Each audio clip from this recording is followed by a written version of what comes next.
Ito, maliliit pa na kamuting kahoy. Tapos ito naman sa kabila. Yan.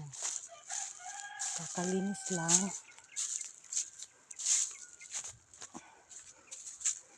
Maos na una kasi to. Ito yung kahit nung mainit na month, siya yung nabuhay.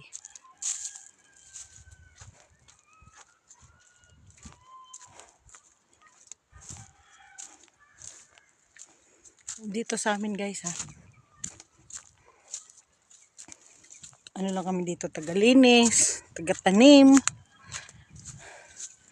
Binabayaran lang kami ng minsan isang araw 250. Tapos